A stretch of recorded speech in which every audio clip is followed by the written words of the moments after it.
The most welcome aspirant. तो स्वागत है आपका एक बार फिर आपके एस लर्निंग क्लासेस में। I hope so all are fine and working good. तो डियर एस्पिरेंट, जैसे कि टॉप 10 GS/GK की सीरीज़ चल रही है, जो कि आपके आने वाले सारे एग्जाम के लिए वेरी वेरी इंपॉर्टेंट क्वेश्चन है, क्योंकि ये सारे क्वेश्चन प्रीवियस ईयर से ही लिए गए हैं और लूसेंट से लिए गए हैं। जैसे कि आपने थंबनेल में पढ़ा होगा टारगेट एग्ज़ाम कौन कौन से हैं। तो चलिए शुरू करते हैं आज का टॉप 10 क्वेश्चन। और ध्यान रहे दोस्तों, आपको कमेंट सेक्शन में ज़रूर बताना है कि आपके 10 में से कितने सही हुए। तो चलिए शुरू करते हैं। तो आज का पहला क्वेश्चन क्या दिया हुआ है? पहला क्वेश्चन दिया है, who is the founder of Nanda dynasty. Nanda dynasty के फाउंडर कौन थे? तो ये हमारा आज का क्वेश्चन है। तो पहला ऑप्शन दिया है शिशुनाग। नहीं, शिशुनाग ने शिशुनाग डायनेस्टी की फॉर्मेशन की थी। ओके, तो पहला ऑप्शन तो गलत हो जाता है। दूसरा ऑप्शन दिया है महापद्मनंदा। यस, महापद्मनंदा बिल्कुल करेक्ट आंसर बनता है। ओके, इन्होंने ही फॉर्म की थी आपकी नंदा डायनेस्टी की। नंदा डायनेस्टी आपका मगध एम्पायर के अंदर आता है। ओके, एक चीज़ और याद रखना है आपको, महापद्मनंदा के समय में ही अलेक्जेंडर ने आक्रमण किया था 326 BC। ओके, तो ये चीज़ें आपको याद रखनी है।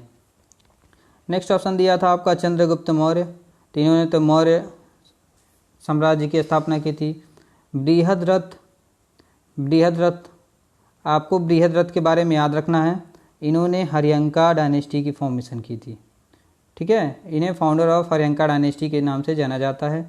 वहीं पे आपका पूछा जाए who is the actual founder of the Haryanka dynasty, तो आपको बताना है बिंबिसार। ओके, एक्चुअल जब पूछा जाए actual founder of Haryanka dynasty, तो आपको बताना है बिंबिसार। वहीं पे बस सिंपली पूछा जाए who is the founder of Haryanka dynasty, तो आपको बृहद्रथ बताना है। ओके, तो चलते हैं नेक्स्ट क्वेश्चन पे। नेक्स्ट क्वेश्चन दिया है, who is the author of the book Indica. Indica के ऑथर कौन है? तो पहला ऑप्शन दिया है Megasthenes. Yes, Megasthenes is the right answer. Indica जो बुक है उसके जो ऑथर हैं वो मेगास्थनीज हैं। अब इंडिका में क्या बताया गया है?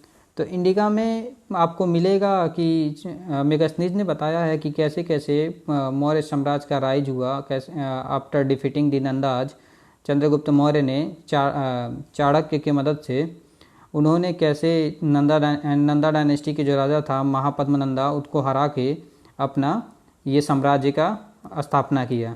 उसमें आपको मिल जाएगा। साथ ही साथ आपको इस इंडिका की बुक में आपको रिच कल्चर ऑफ इंडिया के बारे में पता चलेगा और अपने इंडिया की जो ग्लोरियस कल्चर थी उसके बारे में आपको पता चलेगा अगर आप इससे पढ़ते हैं तो। ओके, तो ये हो गई मेगास्थनीज। सेकेंड ऑप्शन दिया है विशाखा दत्त। विशाखा दत्त ने क्या लिखा था?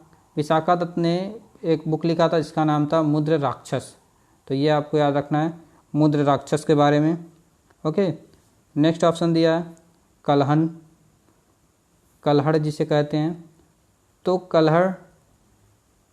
कल्हड़ जो हैं इन्होंने लिखा है राजतरंगिणी। राजतरंगिणी, इसमें आपको क्या देखने को मिलता है? किंग्स ऑफ कश्मीर के बारे में देखने को मिलता है, मतलब जो कश्मीर के राजा थे उनका इतिहास के बारे में कल्हड़ में लिखा गया है, राजतरंगिणी में लिखा गया है कल्हड़ के द्वारा। लास्ट ऑप्शन दिया है अश्वघोष। अश्वघोष ने क्या लिखा है? अश्वघोष ने बुद्ध चरिता लिखा है। ओके, बुद्ध चरिता लिखा है, तो ये आपको याद रखना है, बुद्ध चरिता लिखा हुआ है। तो नेक्स्ट क्वेश्चन पे चलते हैं। क्वेश्चन नंबर 3 में दिया हुआ है in soil water that is rarely और able to plant root. Okay, यहाँ पे ये पूछा गया है कि सॉइल वाटर मतलब मिट्टी में जो जनरली पानी जो प्लांट के लिए अवेलेबल होता है वो कौन सा होता है? तो पहला ऑप्शन दिया है ग्रेविटेशनल वाटर। ग्रेविटेशनल वाटर गलत होगा। सेकंड दिया है कैपिलरी वाटर। कैपिलरी वाटर आपका बिल्कुल करेक्ट होगा। अब ये ग्रेविटेशनल वाटर क्या होता है, कैपिलरी वाटर क्या होता है? तो डियर स्टूडेंट, जैसे कि आपको पता है, मान लीजिए पानी आप किसी पौधे को डालते हैं या पेड़ को डालते हैं, तो उसमें क्या होता है, जो ग्रेविटी फोर्स होती है, ठीक है, ग्रेविटी फोर्स होती है वो अपनी तरफ आकर्षित करता है पानी को, वो खींचता है क्योंकि उसके पास आकर्षण का बल होता है। ओके, तो ये गुरुत्वाकर्षण फोर्स की वजह से जो अपर लेयर का वाटर है वो आपका चला जाता है नीचे लेयर में। ओके, तो ये होता है ग्रेविटेशनल वाटर, जो कि अपर लेयर से नीचे लेयर पे चला जाता है ग्रेविटेशनल फोर्स की वजह से। वहीं पे जो बचा हुआ पानी होता है जो कि नमी के रूप में रह जाता है मिट्टी में चाहे प्लांट्स के रूट में, वो जो वाटर होते हैं वो आपके कैपिलरी वाटर होते हैं। तो सिंपल सी बात है, ग्रेविटेशनल वाटर के बाद जो वाटर बचते हैं वो आपके कैपिलरी वाटर होते हैं, और यही प्लांट में मेनली प्लांट को जो वाटर मिलता है वो कैपिलरी वाटर से ही मिलता है। ओके, तो क्वेश्चन नंबर 3 हो गया। क्वेश्चन नंबर 4 पे आते हैं। क्वेश्चन नंबर 4 में दिया गया है AIDS is caused by, okay, यह बीमारी किस कारण होती है। तो पहला ऑप्शन दिया लैक ऑफ T4 लिम्फोसाइट, यही बिल्कुल आपका करेक्ट आंसर होगा। T4 लिम्फोसाइट की कमी की वजह से एड्स होता है। ये लिम्फोसाइट्स क्या होते हैं, तो लिम्फोसाइट एक प्रकार के WBC होते हैं, जो कि आपको पता है हमारे इम्यून सिस्टम को मजबूत रखने में WBC का काम आता है। इसका full form white blood cells होता है। ओके, तो आपको याद रखना है ads lack of T4 lymphocytes की वजह से होते हैं। नेक्स्ट ऑप्शन दिया क्वेश्चन दिया हुआ है question number 5, which one of the following is the largest planet. तो लार्जेस्ट प्लैनेट पूछा हुआ है कि ये 4 ऑप्शन दिए गए हैं, इनमें से लार्जेस्ट प्लैनेट कौन सा होगा, तो आपको ये बताना है। ओके, तो आपको एक छोटा सा मैं ट्रिक्स बताता हूँ जिससे आप इसे आसानी से याद रख सकते हैं। आपको क्या याद रखना है,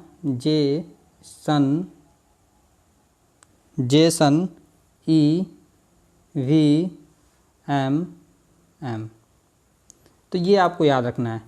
ये छोटा सा ट्रिक्स है, इसे आप याद कर लीजिए, जेसन EVMM। ओके, तो जे क्या हो गया, जुपिटर हो गया, ये सबसे बड़ा होता है, ये लार्जेस्ट हो गया। ओके, ये लार्जेस्ट हो गया। वहीं पे लास्ट वाला मरकरी होता है, ये स्मॉलेस्ट हो गया, ये क्या हो गया, स्मॉलेस्ट हो गया। ओके, तो ऐसे आप इस सीरीज को याद कर सकते हैं। सबसे बड़ा प्लेनेट कौन सा होगा, जुपिटर, उसके बाद कौन सा होगा, सैटर्न, फिर यूरेनस, फिर नेपच्यून, फिर अर्थ, फिर वेनस, फिर मार्स, फिर मरकरी। सबसे छोटा पूछे तो आपका मरकरी और सबसे बड़ा पूछे तो आपका जुपिटर। ओके, नेक्स्ट क्वेश्चन पे चलते हैं। यहाँ पे दिया हुआ है question, who was the founder of the governor who was the first governor of Bengal. First governor of Bengal कौन था। तो पहला ऑप्शन दिया है वनीस्टर्ड नहीं, वनीस्टर्ड से एक इम्पॉर्टेंट क्वेश्चन अक्सर एग्जाम में देखने को मिल जाते हैं। पूछा जाता है कि बैटल ऑफ बक्सर के समय में कौन गवर्नर ऑफ बंगाल था। ओके, बैटल ऑफ बक्सर के समय, बैटल ऑफ बक्सर कौन हुआ था, कब हुआ था, 1764 में। ओके, तो इस समय जो गवर्नर ऑफ बंगाल था वो वनीस्टर्ड था, ये आपको याद रखना है। 1764 में ये इसका अवधि जो था वनीस्टर्ड का वो 1760 से 1765 था। ओके, तो 1764 के समय में कौन होगा, वनीस्टर्ड होगा। नेक्स्ट ऑप्शन दिया आपका कार्टियर से भी एक इम्पॉर्टेंट क्वेश्चन अक्सर देखने को मिल जाता है कि 1770 के बंगाल के फेमाइन के समय गवर्नर ऑफ बंगाल कौन था। तो ये कार्टियर था, 1770 बंगाल फेमाइन के समय में कार्टियर था। ओके, नेक्स्ट ऑप्शन दिया है वैरन हेस्टिंग। अपना वैरन हेस्टिंग बिल्कुल करेक्ट आंसर बनता है इस क्वेश्चन का। वैरन हेस्टिंग जो है first governor of Bengal. Okay, अब वैरन हेस्टिंग से कई इंपॉर्टेंट क्वेश्चन पूछे जाते हैं, तो ये जितने भी बताने जा रहा हूँ वेरी वेरी इंपॉर्टेंट हैं आपके। तो वैरन हेस्टिंग ने ही पहली बार गीता को इंग्लिश में ट्रांसलेट किया था, किसके मदद से, जेम्स विकिंस की मदद से, चार्ल्स विकिंग की मदद से। चार्ल्स विकिंग के मदद से इसने गीता को पहली बार इंग्लिश में ट्रांसलेट किया था। और क्या, तो वैरन हेस्टिंग ने जो डुअल गवर्नमेंट की इस्टेब्लिश्ड हुआ था उसे ख़त्म कर दिया, इसने एबॉलिश कर दिया था। साथ ही साथ इसने एशियाटिक सोसाइटी ऑफ बंगाल बनाया था, ये भी आपको याद रखना है। लास्ट ऑप्शन दिया आपका रॉबर्ट क्लाइव। तो जैसे कि मैंने बताया वैरन हेस्टिंग ने डुअल गवर्नमेंट की प्रथा को ख़त्म किया था, तो शुरुआत किया था रॉबर्ट क्लाइव ने। तो ये भी अक्सर एग्जाम में देखने को पूछ लेता है कि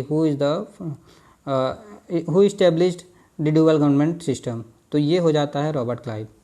ओके, तो अपने इस क्वेश्चन का आंसर क्या हो जाएगा, first governor of Bengal Warren Hastings, ये आपको याद रखना है। नेक्स्ट क्वेश्चन पे आते हैं, what is the full form of HYVS। तो HYVS का फुल फॉर्म क्या होता है, हैवी यील्डिंग वैरायटी सीड, गलत। सेकंड दिया हाई यील्डिंग वर्सटाइल सीड, गलत। तीसरा दिया हाई यील्डिंग वर्सटाइल सीड, गलत। इसमें क्या होगा ऑप्शन, इसमें कोई ऑप्शन ही नहीं दिया है, सारे ऑप्शन गलत हो गए। तो इसका फुल फॉर्म होता है high yielding variety seed. Okay, high, इसी को आप बना लीजिए हाई। ओके, इसी को बना लीजिए हाई, तो हाई यील्डिंग वैरायटी सीड आपका बिल्कुल करेक्ट बनेगा। ओके, ये क्या है, तो ये जो सीड्स हैं आपको पता है 1960 के समय में ग्रीन रेवोल्यूशन को इंडिया में लॉन्च किया गया था, जिसका पूरा का पूरा क्रेडिट आपका डॉक्टर एम.एस. स्वामीनाथन को जाता है। और इसमें ग्रीन रेवोल्यूशन में क्या हुआ था, नए नए मशीनरीज को इंट्रोड्यूस किया गया था भारत में, और नए नए केमिकल फर्टिलाइजर को यूज़ किया गया था, और नए नए सीड्स लाए गए थे। इन्हीं की वजह से अपना जो एग्रीकल्चर था बहुत तेज़ी से बूस्ट हुआ था 1960 में। ओके, तो ये ग्रीन रेवोल्यूशन के अंदर लाया गया था।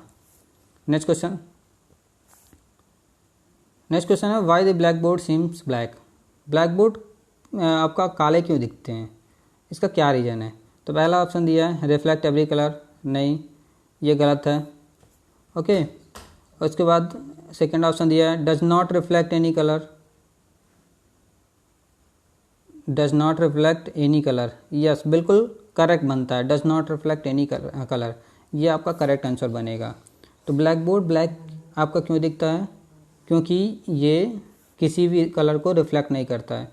और जैसे कि आपको पता है किसी भी कलर को दिखाई देने के लिए क्या होना चाहिए, आपका जो भी लाइट है वो तो ऑब्जेक्ट पे पड़ना चाहिए, और ऑब्जेक्ट से जो लाइट है वो रिफ्लेक्ट होकर हमारे आंखों की रेटिना पे बननी चाहिए।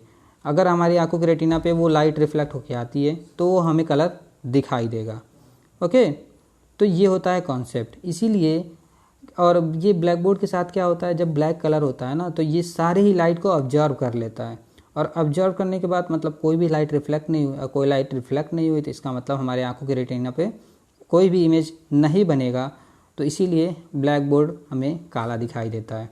और एक चीज़ और याद रखिएगा, इसीलिए गर्मियों में ब्लैक कपड़े नहीं पहनने चाहिए, क्योंकि जो सूर्य की गर्मी होती है वो सूर्य से जितनी भी रोशनी आती है, जितने भी कलर्स आते हैं वो सारे ब्लैक कलर आपके ऑब्जर्व कर लेते हैं, जो कि आपके शरीर के में ट्रांसफर हो जाती है, जिससे हमें गर्मी महसूस होती है। तो इसीलिए गर्मियों में ब्लैक कलर नहीं पहनने चाहिए। लास्ट सेकंड क्वेश्चन,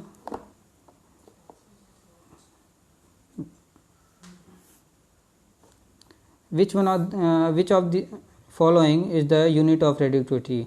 तो यहाँ पे पूछा गया है रेडियो एक्टिविटी की इनमें से कौन सी यूनिट होगी। तो ऑप्शन क्या क्या दिए गए हैं, पहला दिया है एंगस्ट्रॉम।